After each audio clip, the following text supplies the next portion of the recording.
Okay, just got a few things came across the email this morning. One of them,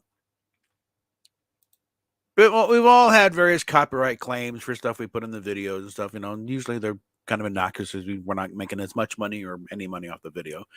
It's going to somebody else. But this one's a bit odd. It's like there's a guy over on Tumblr has his own little thing going there.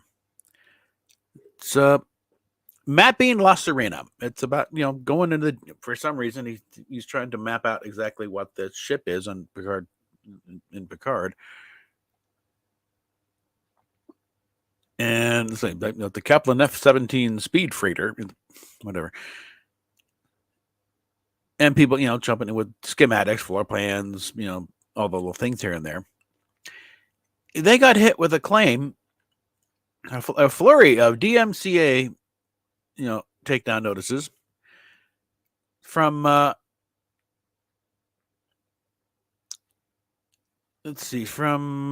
Piracy Prevention Incorporated, DMCA Piracy Prevention Incorporated, third-party copyright monitoring service, which frequently like content creators prevent infringement of their original works. But this is not from Paramount. It's not because of it's because of the name La Serena. Happens to be a name of an adult content creator, La Serena 69, who was one of these guys, Piracy Prevention's customers. And they're really targeting this thing. 90 Tumblr posts are targeted by these guys because they use the word La Serena.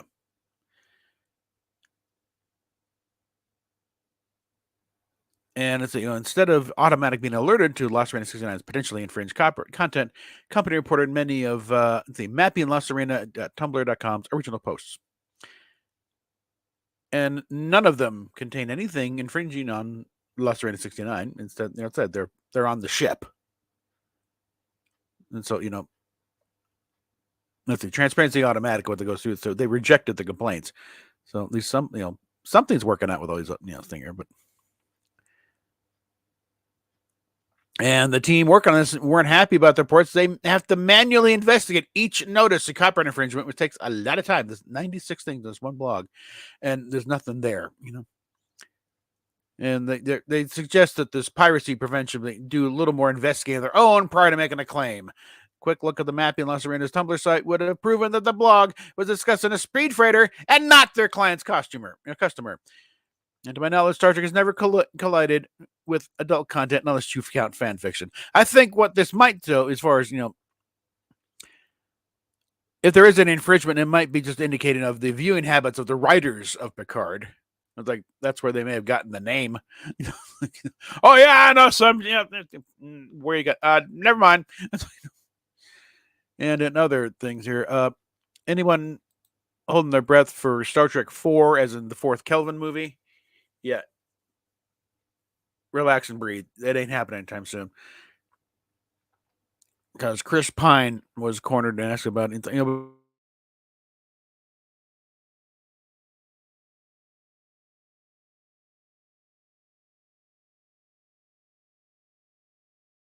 Pine, because this thing is supposed to start shooting, the spring of 2022.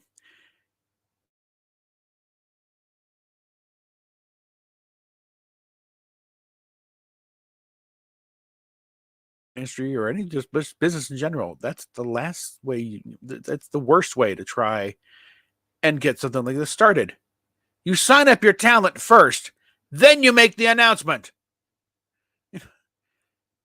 Because you make, if nothing else, you make the announcement, and it's like nobody's asked us. So now you suddenly put that you want to do this thing, you got to sign us, and now we have the power of negotiation over you, dickheads, because you. And again, nobody's, and the director they had, Max Shackman, he's gone. I think he's doing the Fantastic Four movie. And by the way, I'm sure many people point out already, a female Silver Surfer. Yeah, there it have her. She's called Nova. Somebody do some damn research on these things, for Christ's sakes. But yeah, it's like, it's been shelved since fall of 2022. Nothing's happening on it. And they asked, and they comicbook.com caught up with him and asked, "Heard anything about the comic book?" Which, no, not that I know of. And has he seen a script? Of course not. So yeah, eventually maybe there'll be another Star Trek movie, but as far as the Kelvin timeline goes, I think there's considered a trilogy and considered over. Okay, because begin to wonder, because apparently the one thing that J.J. Abrams really was good at was getting contracts. Well, like, you got to get those contracts in place first, dummy. Because now suddenly it's like, none of these guys would have been cheap anyway. But by making the announcement before you've even signed them, to the point where unless you get everyone, you're screwed. So it means you're going to pay what they say, to get them back in. You just tripled the budget, basically, just on talent. Doesn't matter if they're all sitting around the bridge reading the phone book, eating pudding. It's like, you got $100 million film just on that, just trying to get the people on set. So no, it ain't happening. And everyone's busy. Carl Urban, I'm sure, is still going strong with the boys. Chris Pine is certainly not slowed down there, and Zach Quinn is doing things. Zoe Saldana is, moving on. I'm sure there's probably another Harold and Kumar movie in the mix. So there goes Henry Cho, or not Henry Cho. That's a comedian. But anyway, guy plays Sulu.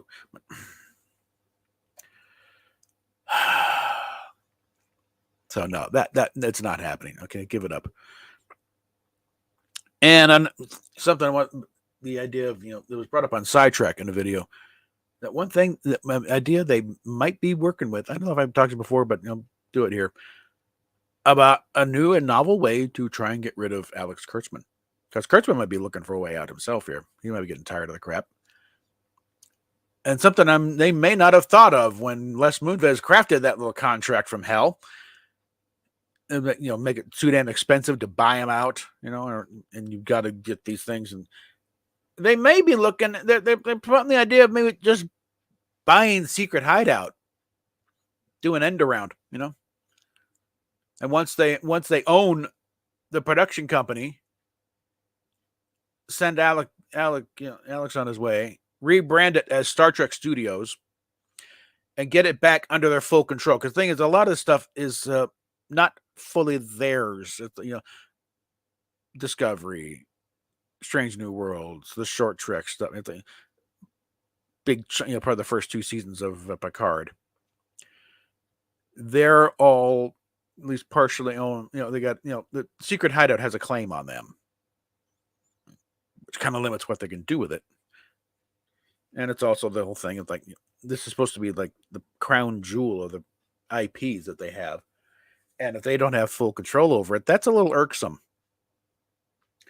And that was one of the things with the animated series, because they didn't have full rights to it. Filmation had a big claim on that, and that had to be negotiated.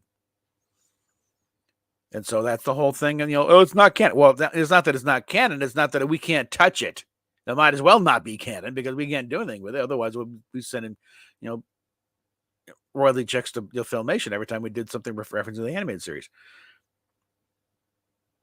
And this is sort of thing, if they want to use any of this, they have to own it. And that means possibly not say buying, again, if the contract taking the approach of you can't afford to buy out his contract, no, we won't buy out a contract. We'll buy your company. Then we own the contract. And it's like, because it's got to be a little frustrating for Kurtzman too, because there's stuff he wants to do outside of Star Trek. And but part of the whole deal with CBS and Secret Hideout is that CBS gets first dibs, and Paramount, either one, with the movie, And some of the stuff he didn't necessarily want to do with CBS and Paramount, so he has to do it outside of Secret Hideout.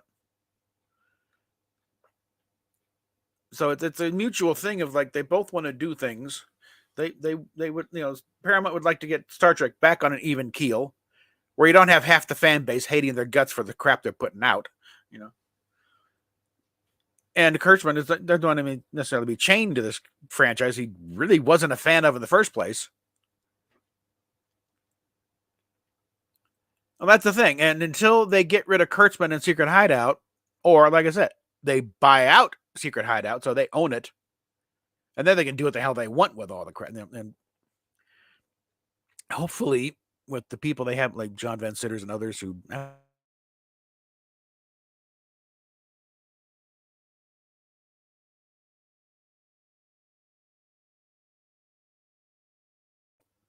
Okay, I don't know what happened there, but yeah, but since there really is no great burning desire to continue, I think there'd be a little more pushback to get a Star Trek 4 in line if there were enough of a fan base that really wanted to go through it. It's kind of burned itself out. It's part of the thing of like, we got to go, biggest thing ever. And then what do you do for an encore, asshole? It's supposed to be a series. That's kind of the difference between, movies and TV shows. TV, you can't do that as the biggest thing ever because then it's like, well, what happens next week? You're automatically setting yourself for a letdown. You can have major significant stuff, but you can't make it the apocalypse and then say, well, okay, the day after, who cares? Movies, you kind of have to a certain extent, or you just got to make them big and bombastic, but leave room for an encore. What do you follow it up with? And so you do like significant things within the storytelling, but anyway. And that's kind of, goes the argument if there's probably a mistake to go to, to movies in the first place with Star Trek. But under the circumstances, there really wasn't many options. But I think that option, I think, has finally worn itself out, especially with Star Trek back on TV in a big way, for better or worse. And it's part of the diminishing returns of the fact that no, this stuff has not been universally. I mean, there always there's been people grumbling about what they've done, but this is a new level. That's what people refuse to understand. Oh, they've always complained. No, not like this. Okay. I mean, I was one of the people who were grumbling about the redesign of the Enterprise for the movies, but I came around, especially with that dry dock scene. And that's why they had that there to win over crusty old guys like me. And I was like 12. But yeah, that's the streaming service. Let me put this up here so you can see what I'm responding to here. Yeah, they have lost, and the movies. Well, again, look at the Kelvin movies. It can be argued that none of them have actually made any money because they're so damn expensive. I mean, and adjusted for inflation, the first JJ Trek movie really didn't make a lot more than the Star Trek motion picture. And it was out on 3 times as many screens as Star Trek motion picture. So, and I think even just for inflation, it costs a hell of a lot more than Star Trek motion. Even when you put in all the costs of Phase 2 and all that, it still didn't cost as much as what they poured into the JJ Trek films. And they've been some pinhead at Paramount. We could make this as big as Marvel. No, you can't. Okay. It may be a big niche franchise, but it's still a niche franchise. Okay. It's a subgenre within science fiction, It's kind of a space opera military sci-fi thing, but it's its own thing. Okay. It's at its own rules of it, And like Doug Drexler's pointed out time and again, it really is a period piece. You got to be true to the era you're in and to the areas you're, on the other side of you, or you're going to fall apart. And that's what's happening with that's why Discovery never really caught on because it doesn't fit anywhere. Strange New Worlds, it's better in the sense that they have a better idea. It's supposed to be episodic television. Let's do episodic television and screw this long form thing here. Because one of the big complaints about serialized storytelling is you've missed an episode, and it's like, I don't know what's going on. And if what was going on wasn't that exciting in the first place, they're not going to bother.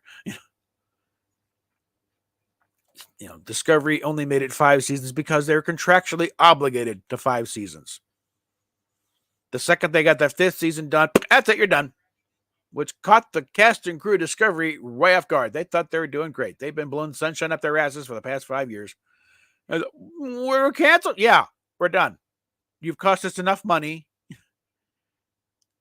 You're done. Finish your stuff. Get out. and it's because because it is costing CBS Paramount big thing. That's why they're like $18 billion in debt right now, and they're looking to possibly having to start selling off big chunks. Paramount Plus is probably going to bite it really, and the thing is they're actually picking up some, but they're gonna be biting it pretty soon here. And one of the things, doing something with Secret Hideout, and it's like buy it out, get rid of Kurtzman, straighten out, start to increase the value of what they've got there, because they're looking, they could. I think they're talking about Warner Brothers swooping in and buying them up, because they got all that Discovery money. And again, we're talking, there aren't many old line studios left standing. Yeah, that was stupid. That was also because it's always been. They never picked sides openly, though. I mean, during the height of the Vietnam War, you never saw a Star Trek equivalent of Lyndon Baines Johnson showing up. The closest they came was a private little war, and again, I guarantee you, everyone on that set, from Shatner on down to the guy or man of the craft services table, they were against the war. But what does that episode show us? Kirk arguing in favor of maintaining engagement and not pulling out. That was because the old joke is Roddenberry voted for George McGovern because Mao Zedong couldn't run, but he's also a veteran of World War II. He knows that once you're in it, you're in it.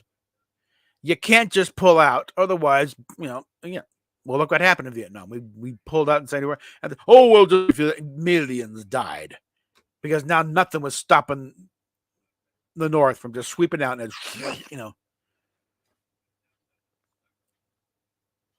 That's why the movie is called The Killing Fields. Okay, they just swept in and just mowed down anybody in their way. So, but yeah, that's the thing. What we say is like Star Trek wanted you to think. It didn't tell you how to think. At least not back in the day. Both sides would get a fair hearing. It was clear they had a point of view, but they weren't going to totally dismiss the other side either. It's like, you might have a point or two. Let's hear it out. But yeah, having Stacey Abrams show up, yeah, okay, that's it. You just told half of your audience to go screw themselves. And I still see this now. How can conservatives like Star Trek? You don't know conservatives very well. You don't know any conservatives, do you? If you think, like Brian, they must like the whole fascistic Star Trek. No, you idiot.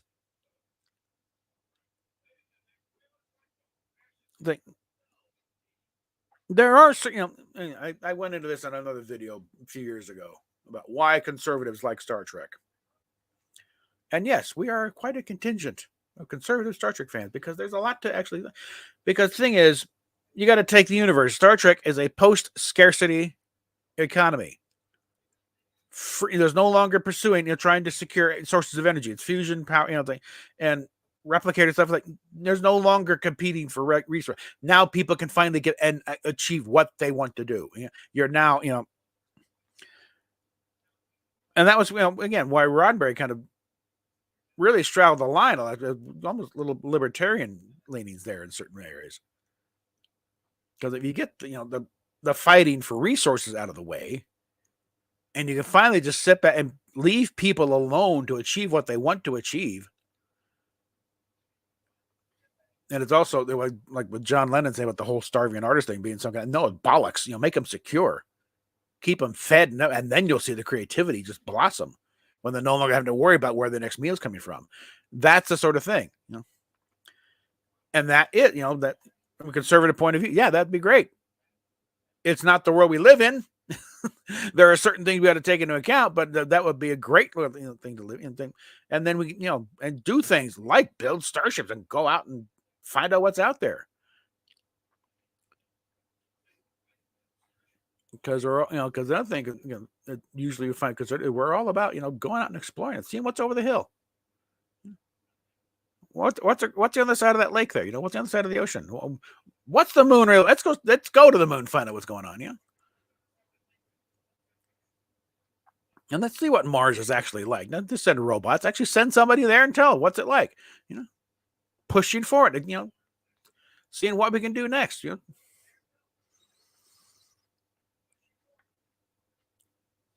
Because by counterpoint, I'd like to point out, the people who usually scream the loudest to like shut down the space program and focus on problems here on Earth has usually been the big libs.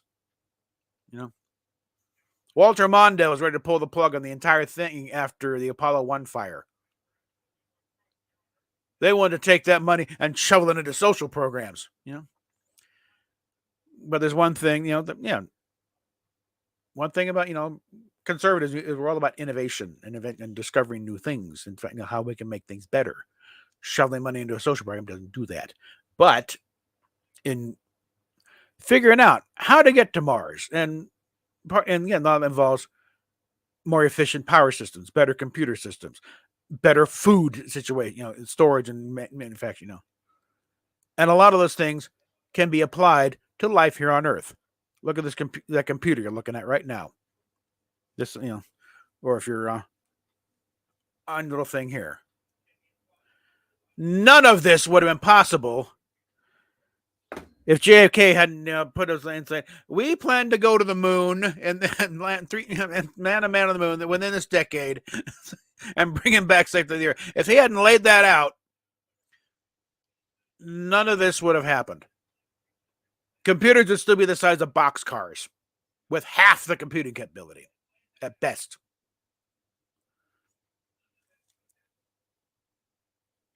Vacuum tubes will still be cutting edge technology. Okay.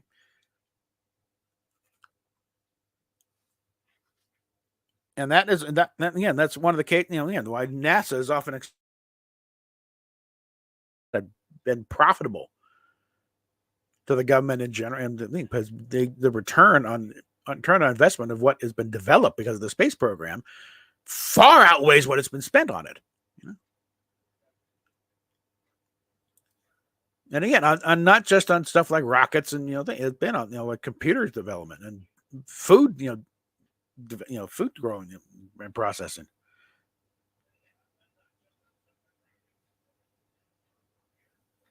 No, when it comes across, it's interesting. I'll put it up here. Part of the problem is a lot of it's slow news days, Star Trek wise. But also, Mike McMahon has also dropped a few things that no, Tendi is not being written out. Okay, she'll be back soon. She's getting, but it's kind of the thing of is she Starfleet or is she is she mistress of the autumn constellations? Kind of. No, I am Deanna Tendi. I am one of it. And again, it'd be a case of like they've bitten off more than they can chew by hauling her back to Orion. Oh, really?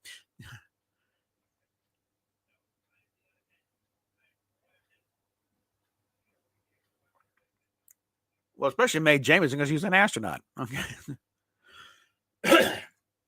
She's a direct, result of when Nichelle Nichols became their spokesperson for the drive to bring in minorities and women and minorities into the space program. And actually, it was her idea. She went, "Hey, you're right. Come on, you want a job?"